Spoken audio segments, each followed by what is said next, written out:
Hi everyone, this is Dr. Hudgens. I have spent the day reading your goals and objective drafts and have provided you feedback in Blackboard.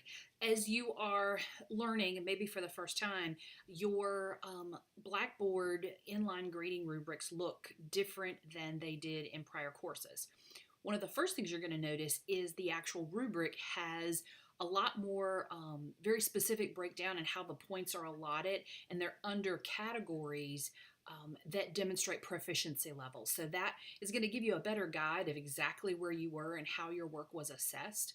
The other thing you're going to notice is the inline grading that you had seen previously with Crocodoc. Where the format was very different. Now we have box view. We did not get rid of Crocodoc. That was the owner of Crocodoc is also the owner of box view. So at some point they decided that they did not want to maintain Crocodoc and they sundowned it, or basically they got rid of it, and they replaced it with the box view inline grading tool that you're looking at today. The box view tool is very minimal. So it's probably easy for them to maintain. It's not nearly as much fun to use. You're going to be looking for highlighted areas or little post-it notes. They're actually on my side, they're blue. So I think they may be blue on your side as well. And you'll hover over them or click on them, and it will give you detailed feedback in a narrative format from me. You're going to find copious feedback. Even if I told you that your goals and objectives were fabulous, you just have some minor changes, I've given you feedback, and I want you to spend time reading through the feedback and really thinking about how you can polish and improve your current draft for its final version. If your draft was in really good shape and you had well-developed goals and your objectives were supportive of those goals, I may have given you permission to go ahead and start your practicum hours. And that's going to be written in the rubric. There's a narrative box, just like there's always been, that I can give you typed feedback in the rubric. So be sure to go in there and look at that to see if you've been given early approval to start your practicum hours for 618. If you're in the bucket of people that still have a lot of work to do not panic and do not feel overwhelmed. Easy for me to say, I know. I'm not the one having to do the work. But know that this is a complex process. We're asking you to plan specific steps on how you're going to plan your time for practicum for 3 courses that are all in the future. So if you've struggled with this, if wording was really hard for you, if organizing it was challenging, if you really just had no idea where to start, you're not alone. And 2, this is something that we can fix. So if you're in the bucket of I haven't been approved yet, you have the decision of whether you just want to wait and submit your final goals and objectives and wait for feedback then, which is going to occur, I think it's week 3 that you do your final goals. If you really want to get started early and you want to if you want to submit your final draft for feedback before the deadline, before week 3, I'm okay with that. Know that I'm going to grade week 1 work for all the courses I teach first before I start looking at week 2 or week 3's work. So if you are in the world of, I really want to start my practicum hours, but I haven't been approved for my to start yet because my goals and objectives were not great, then your option is to submit your final draft early. Now, I'm going to encourage you, if you had lots of feedback and you are still unclear, before you submit your final version for grading, send me an email with questions. And maybe if your questions are complex or you just need to hear someone talk you through it, send me an email and we'll set up a time to have a phone conference. Please know that I cannot review another draft without grading it, but I'm happy to walk you through the feedback that's been provided and give you examples, or at least kind of walk you through the thinking behind it to help with clarity. So we'll give you lots of additional feedback before you do that final draft for a grade. I'm happy, as my time permits, to grade them ahead of schedule if I can fit that into my bubble. We just need to have a conversation. So Be thoughtful about your revisions. Be aware that the format in the box view looks different, and you need to, for me, looking at it, it feels really tedious. I really like the Crocodoc inline on the right side where you could read all of my narrative feedback. Now you have to literally hover over every single box. To me, I was going through looking at the student view, so I don't envy your task. This is one of those assignments that I do write lots of notes, and part of that is because you're stuck with this for the next 3 courses, and it is so important that you have clarity about your goals, clarity about your objectives before you try to implement them. You do not want to be building a bridge while you're walking on it. So let's work towards getting things correct. Real briefly, let me remind you about the role of your preceptor.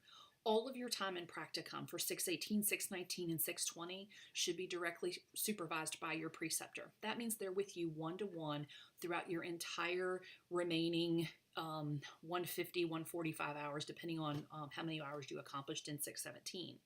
You should not be working independently for any period of time during your preceptorship unless you have had approved time for conference time. Some of you have a few leftover hours that you could be using for research. All of those have to be pre-approved. You can tell it's walking hour in my neighborhood because all the barking that you hear is Gracie barking to say hello, please let me out.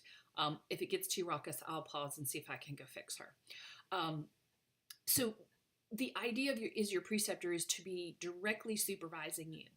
This should not be them all the time having you follow around and observing them. They need to be observing you. You should actively be planning on working in the clinical setting under their supervision, managing students, or teaching a class or two, or being in the simulation setting and have your preceptor shadowing you and supervising your activities. You should be driving the car. Maybe not now because you're still new and you're still finding your way, but as you work through each of your goals and objectives, you should be doing more than observing and talking and processing. You need to be doing stuff. So start talking with your preceptor about how you can be actively involved in their work setting so that you can get your hands wet. Something to be thinking about. Your teaching plan that's going to occur in week 5, you need to be thinking about what can you actually teach, that you could partner with your preceptor and come up with a topic that's really good, that's really easy, that you can use your practicum time to teach. And doesn't have to be done during practicum time, but it is kind of a way that you could do this, double dip and get the support and plan for the proper environment to do this. Just start thinking about that first teaching plan and know that you need to actually teach your teaching plan. It's not an academic exercise. I expect you to plan it and then do it. And week 8 is the do it part. So just put that on your things to be noodling over. Looking at my notes to see if there's anything else. I think that's all of my notes for you. I'm available. Remember that I'm on Eastern Standard Time. I am not on the Liberty campus every day. I'm only on their Wednesdays. So if you do want to chat with me, I am happy to be flexible about hours and meeting time. You just need to send me an email and say, hey, I'm drowning here. I just need to know this is going to be okay. I'm happy to set up a time and flexible with the timing to meet. Oh, last thing, your teaching philosophy paper. Please be attentive first to writing a philosophy that is clear and succinct. I should be able to go into your paper and highlight 3 or 4 sentences that encompass your teaching philosophy.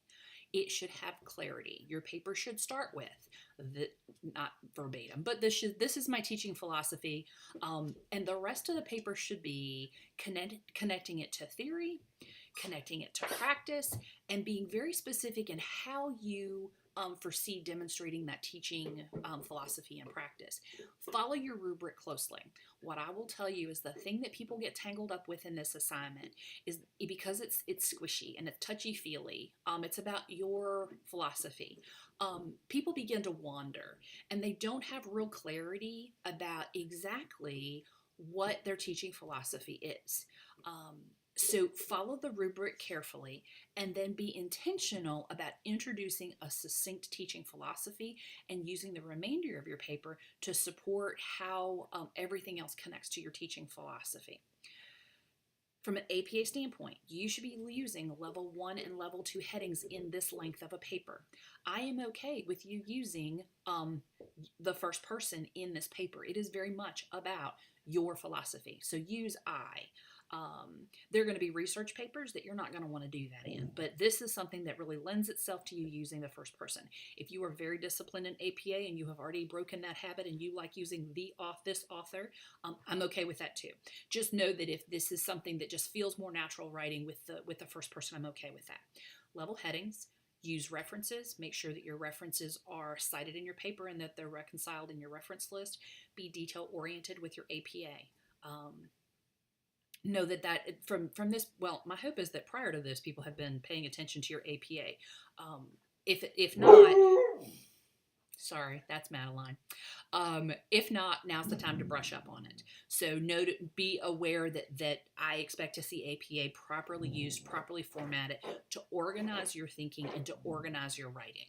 So if you have questions or concerns, if there's anything that's on your mind that you feel like we need to chat about, use the Ask the Professor link for general who, what, when, where, how kinds of questions. Send personal things to me. Anything about your grade, anything specific to your feedback, things that wouldn't be relevant to your other classmates, but it's personal to you. Send those emails to me and let's chat. I also enjoyed reading your welcome messages. I have a post-it note somewhere. Okay, there was one picture. I get so excited when people send me pictures. And this was Stephanie's picture. And please, I was so excited. I was like, great, I get to see what Stephanie looks like. And I was like, no, I got to see Stephanie's cat. So it is my hope, Stephanie, that you are as beautiful as your cat is, because Annette, which is her cat, is absolutely adorable. So if you have some free time on your hands, go back into the introductions and go check out Stephanie's kitten and tell her how gorgeous the cat is. I have a cat, but she is not fond of beagles, so she is downstairs. Maybe one day I'll send you a picture of Gabby. Let me know how you are. Be in touch. I'll look forward to seeing your work this week and providing feedback beginning of next week. Y'all take care.